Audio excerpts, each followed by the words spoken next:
कथा प्रारंभ हुई और पहली बात, जितने भी लोग ये कान खोल लीजिएगा। सूत जी ने कहा ये शिव महापुराण की पोथी साधारण नहीं है। जो अपने सिर पे लेकर के चले और हर श्वास में ओम नमः शिवाय का जाप करे और घर से लेकर के इस पोथी को लेकर के जहां व्यासपीठ है वहां तक लेकर आए, तो शिव जी ने वचन दिया एक एक कदम पर अश्वमेघ यज्ञ का पुण्य मिलने में भी देर नहीं लगती है। जौ तिल डालने की फुर्सत नहीं है, आहुति डालने की फुर्सत नहीं है, इतना तो कर सकते हैं ना हम लोग। पोथी माथे पर है, पर श्वास में कौन बैठा हुआ है? ओम नमः शिवाय। और कभी कभी बहुत सारे लोग कहते हैं कि हमारा पाप कहां पर रहता है, आप बताइए। कोई कहेगा हाथ में, मैं बोल रहा हूं गलत है। कोई कहेगा पेट में, नहीं पेट में भी नहीं है। हमारा पाप तो हमारे मस्तक पर रहता है। बोलते हैं लोग पाप कहां पे चढ़ के बोलता है? मगरे। तो मगरा तो हमारा यहीं पे है ना। हमारा पाप कहां पर बैठा हुआ है? हमारा पाप मस्तक पर बैठा है। जिस समय धर्म के कार्य में करने की इच्छा हो, तुम्हारा मन जाने के लिए तैयार ना हो, तो ये समझ लेना कि हमारे पाप ने हमको रोकने में भी देर कर दी है। अभी इस पाप को निकालोगे तो कैसे निकालोगे बताओ? अगर कोई दूसरे व्यक्ति को मारना है तो तलवार मार दे, चाकू मार दे, बंदूक मार दे, पर अपने पाप को मारना है तो कैसे मारे?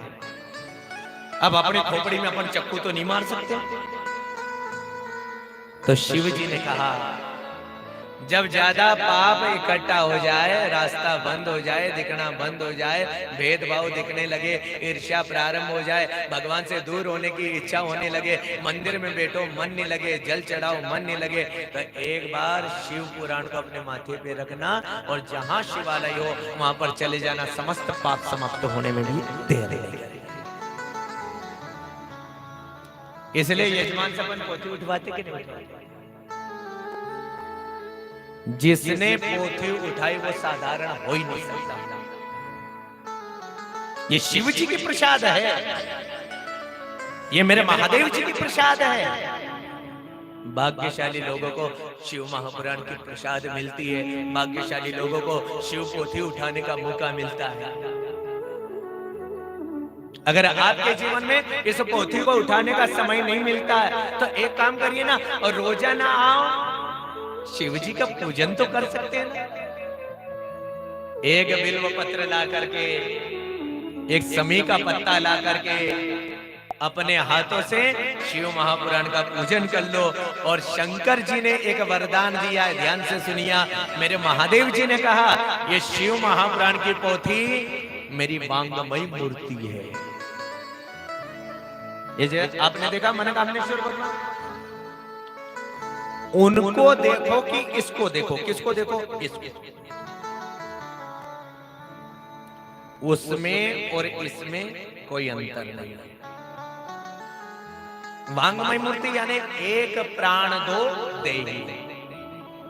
तो शिव जी, शिव पुराण के अंदर भगवान महादेव जी ने कहा आप जिस प्रकार शिव जी पे बिल्व पत्र चढ़ाते हैं, आप यहां पर भी बिल्व पत्र चढ़ा सकते हैं।